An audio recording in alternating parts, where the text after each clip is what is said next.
Bonjour, je suis très heureuse de vous retrouver pour une nouvelle vidéo et aujourd'hui on va parler du time timer et plus exactement de son usage pour les enfants neuroatypiques. Je pense que vraiment le time timer c'est un outil qui fait l'unanimité pour les enfants neuroatypiques. C'est un outil vraiment très utilisé dans les écoles spécialisées par exemple pour les enfants autistes ou en thérapie chez les psychologues ou même orthophonistes, ergothérapeutes, etc. Ou même en inclusion scolaire dans des écoles dites ordinaires. C'est vraiment très, très utilisé et l'usage est souvent aussi encouragé à la maison pour les parents. Donc, le principe, c'est qu'on va dire à l'enfant que quand le timer est terminé, la tâche sera terminée.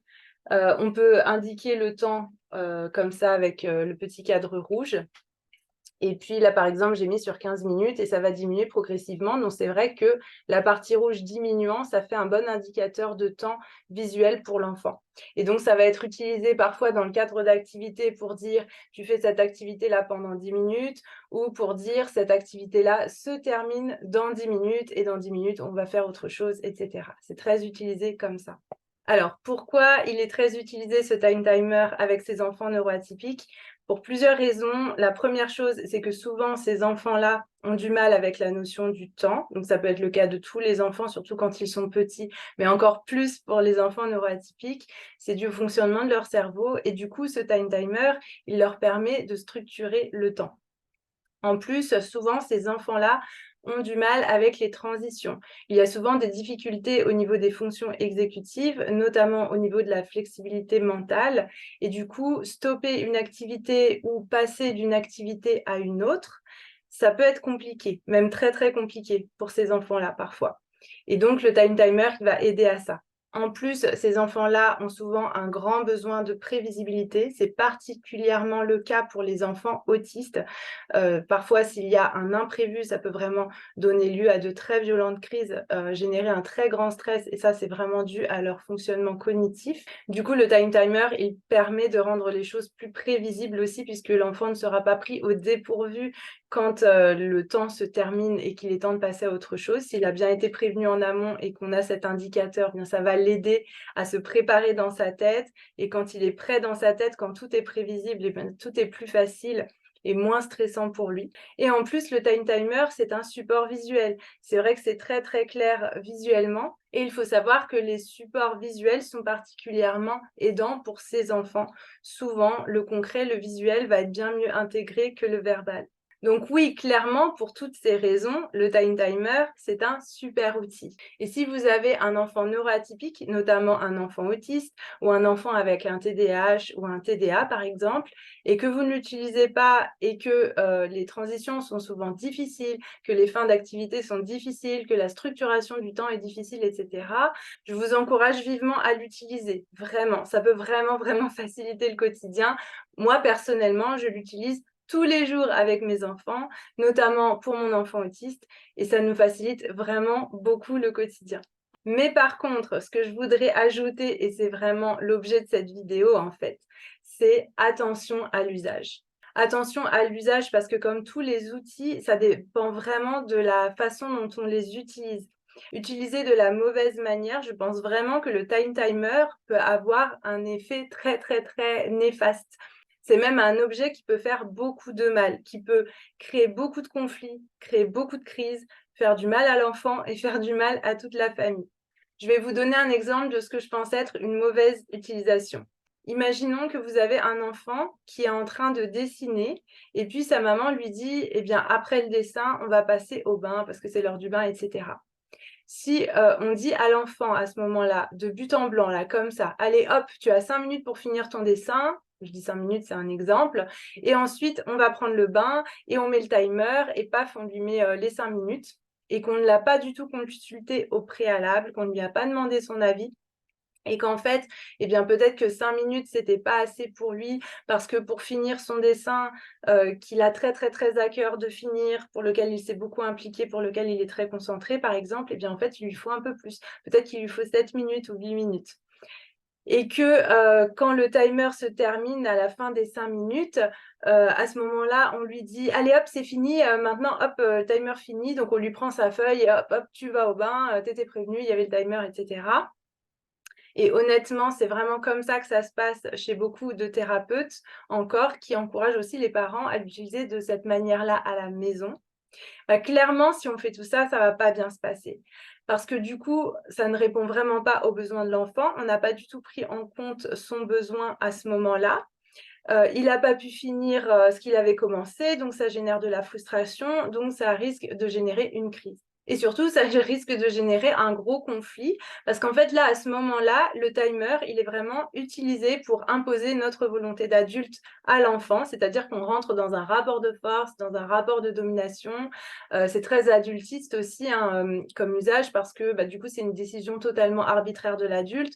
Pourquoi on décide 5 minutes et pourquoi pas 7 ou pourquoi pas 8? Parce qu'il y a peu de chances dans cet exemple-là que la maman soit vraiment à 2 ou 3 minutes près, en vrai. Et probablement que ça irait très bien qu'elle le laisse, finir, son dessin à ce moment-là. Donc vraiment, c'est l'adulte qui impose sa volonté arbitraire à l'enfant parce qu'il a décidé que ce serait comme ça et du coup ça ne prend pas en compte les besoins de l'enfant et sa réalité à lui. C'est mauvais pour la relation, ça crée des conflits, ça crée du rapport de force, ça crée aussi du stress chez l'enfant et du coup des crises et l'enfant en plus ne se sent pas écouté, respecté et cetera. Donc l'outil qui était censé aider au départ, à ce moment-là, en fait, il crée des problèmes plus qu'autre chose. Donc, ce que je vous invite à faire, moi, pour utiliser cet outil que j'estime être d'une façon bien plus convenable, dans le cadre d'une approche respectueuse, je vous invite à l'utiliser avec le consentement de l'enfant. Et ça change tout. Ça change tout. Parce qu'on va se mettre d'accord en amont sur la durée avec l'enfant. Le timer est présenté vraiment comme un outil pour l'aider à bien se rendre compte du temps qui passe et pour l'aider à respecter l'accord qu'il a passé avec l'adulte sans être pris au dépourvu et du coup sans générer de frustration. Donc ça va l'aider à être moins frustré puisqu'il va pouvoir se préparer, on va apporter de la prévisibilité, il va voir le temps qui s'écoule, etc. Mais le temps avant aura été déterminé d'un commun accord avec l'adulte et c'est juste un outil qui va l'aider à respecter cet accord et du coup, on est vraiment dans un esprit de coopération mutuelle à ce moment-là. Là, le timer, c'est juste un indicateur du temps qui passe. C'est un facilitateur, c'est un outil qui va aider à l'apaisement, au contraire, plutôt que de générer des conflits comme dans l'exemple d'avant. Et on n'est pas à 1 minute près, ni à 2, ni à 3 minutes près. C'est-à-dire que sur un temps de 15 minutes, par exemple, si on a dit à l'enfant, bah d'accord, tiens, bah tu peux jouer pendant 15 minutes et puis après, on va faire le bain. Et 15 minutes, c'est un indicateur pour pouvoir structurer un peu le temps et que toute la famille puisse mieux s'organiser. C'est censé aider au bon vivre ensemble. Si l'enfant, au moment où le timer est terminé, a besoin de 2 minutes de plus parce qu'il est en train de finir quelque chose, par exemple de finir une petite histoire avec ses Playmobil ou de finir son dessin en cours, c'est OK. À ce moment-là, on peut juste attendre à côté, le laisser terminer. Il sait très bien qu'il ne va pas commencer quelque chose de nouveau. Il sait très bien que ça ne doit pas durer 2 heures. Il voit bien qu'on attend à côté, il voit que le timer est terminé, on peut lui signaler, mais on ne va pas l'interrompre de force, dire le timer est fini, c'est à la seconde près, donc hop, hop, on arrête tout et on y va tout de suite. Donc là, vraiment, on est dans le cadre d'une coopération mutuelle, dans le cadre d'une relation horizontale. Il n'y a pas de rapport de force, il n'y a pas de domination.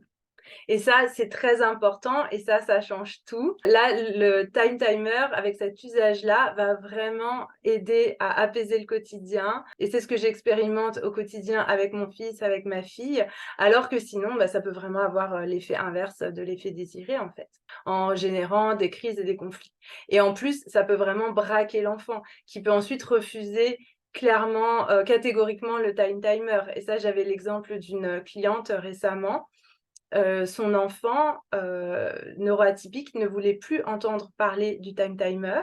Il le refusait catégoriquement parce qu'une professionnelle l'avait mal utilisé avec lui, avec cet usage de domination, de rapport de force, etc. Donc lui, il avait associé cet objet à un objet qui crée des problèmes, qui le frustre, qui crée des conflits, etc., qui crée du stress. Donc il ne voulait plus en entendre parler. Donc la maman, même si elle avait envie de l'utiliser différemment, bien, il y avait vraiment un blocage à ce niveau-là. Donc on voit que ça peut vraiment quand même marquer l'enfant et générer beaucoup de problèmes. Parce que quand on l'utilise de cette ce que j'estime être la mauvaise manière. On n'est plus dans une démarche d'aide à l'enfant. On est dans une démarche de soumission de l'enfant à la volonté de l'adulte. L'idée, c'est vraiment de soumettre l'enfant à ce qu'on aura décidé. Donc, on est vraiment dans le rapport de domination. On n'est pas du tout dans une démarche respectueuse, dans un accompagnement de l'enfant avec respect.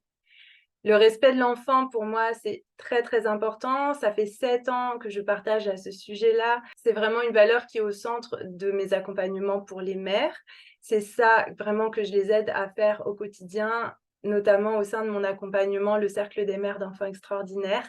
Je les aide à accompagner leurs enfants neuroatypiques avec respect, dans un esprit de coopération mutuelle, sans rapport de force, sans domination, sans soumission. Parce que c'est ce qui me semble le plus éthique, parce que c'est ce qui est conforme vraiment à mes valeurs et parce que c'est tellement plus doux comme ça, en fait. On invite tellement plus de joie et d'amour et de bonheur au quotidien en prenant cette voie-là, à mon sens. Et je sais que tout ça, c'est possible. Parce que ce n'est pas parce qu'on a un enfant neuroatypique qu'on est obligé d'utiliser des menaces, des chantages, des punitions, le time-out, etc., les renforçateurs. C'est pas parce qu'on a un enfant neuroatypique qu'on doit renoncer à ces valeurs de respect de l'enfant. Et ça, je sais que c'est une question quand même qu'on peut se poser vu tout ce qui est encouragé à l'extérieur, au niveau des professionnels quand même. Si tout ça, ça vous parle, sachez que le Cercle des mères d'enfants extraordinaires va bientôt rouvrir ses portes, très, très, très, très bientôt. Là, c'est vraiment imminent.